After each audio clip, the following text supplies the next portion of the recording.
Today, Dundalk TV is sitting down with Judy Martin, and Judy is going to be discussing about her grandfather, who was the first doctor in Dundalk. Okay, Judy, what do you have to tell Dundalk TV today? Well, my grandfather, Dr. Walter M. Carmine, 88 Baltimore Avenue, that was his home and office, and he was a very sweet man to me, and I was the only granddaughter. So I got most of his time, and my grandmother, of course, was there too, and my aunt lived with him. Let's see. So he was a general practitioner? He was a GP, and he was a baby doc. He loved babies. I think he delivered half the town. He would make house calls. Remember house calls? At all hours of the day and night. That's why my grandmother slept in another room, so she wouldn't be bothered with him having to get up, because the phone was right in his room, and if he got the call, away he'd go. He was also county coroner, so when they had a dead body, he had to go and do his thing like they do on CSI, and he was the only one for quite a while. I don't remember when that was taken over by another group, but I know I went with him once to the morgue. I think I must have been 8 or 9. I had to sit in the car, but I went. I didn't go in, but I was there. So you have a book, and it's a directory of Dundalk, and in there it talks about your grandfather, and his name is? Walter Mills Carmine.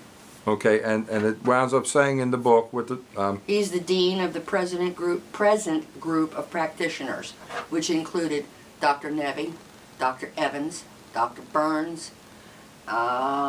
Those were the doctors that I can remember, and it was Dr. Smolson, who had Smolson's Pharmacy over on Bull Spring Road. Dr. Bimsteffer was a dentist.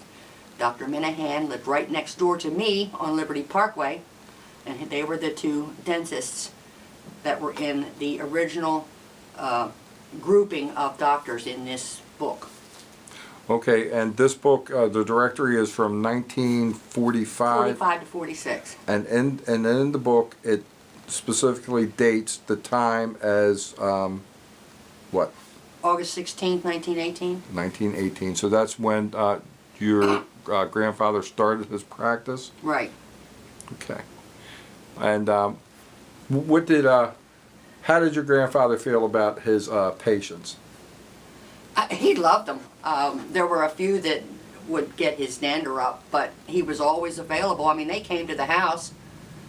Sometimes I'd come to the front door and forget that the office door was 50 feet away, but that's all right.